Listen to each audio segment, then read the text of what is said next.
Fotografije predstavljajo glavne junakinje najbolj poznanih otroških pravljic, skozi katere želijo avtorji motivirati odrasle, da bi se več ukvarjali z otroki in mladino. Fotografije so nastale na različnih koncih, pretežno v Sloveniji, se pravi, ena je od Trnulčice recimo nastala v dolini reke Radovne. Potem smo pa malomorsko deklico fotografirali tudi v Peneti v času otroške kolonije, tako da smo tudi otrokom nekaj več ponudili, da so imeli popestritev dneva.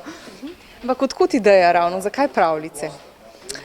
Pravljice zato, ker sem sama pred leti delala z otroci in sicer v likovni tematiki oziroma nekako v likovni pedagogiki in sem se z njimi najlažje povezala in sem skozi to začutila oziroma ugotovila, da otroke sploh ni problem navdihniti, problem je navdihniti odrasle oziroma problem je nekako motivirati odrasle, da bi se nekako nazaj povezali s svojim lastnim otrokom v sebi, ki so ga majčkeno pozabili. Avtorji fotografij so trije, Katja Jemec, Urban Meglič in Tjaša Eledven. Zaradi različnih talentov so tako združili modo, oblikovanje, fotografijo in ljubezen do pravljic. Tara se je zamislila že od začetka, da bi sodelovali čim več ljudi, se pravi fotografi, oblikovalci, tako da že z tega vidika je bilo to že avtomatsko not vključeno in vse se lepo poveže, se mi zdi.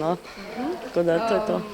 Pa je bilo kaj težav potem tudi s svetlobo, kako najti pravilno pozo, da se vidijo tako pač oblačila, nakit in vse ostalo, plus še ta pravljični navdih.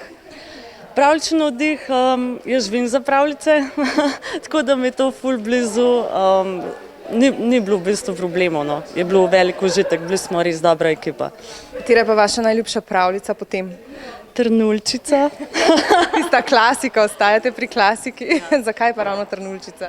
Ne vem, mogoče so bile tiste, ker sem bila že kot otrok čisto navdušena, da je neka magičnost prikazana in mogoče bom pa tudi sama nekoč to naredila. Življenje ni vedno pravljica, vendar pa se včasih različne poti povežejo in pripeljejo do pozitivnega razmišljanja in kreativnih idej. Kdo ve, morda tudi za občinske funkcionarje, ki se bodo dnevno sprehajali mimo fotografij.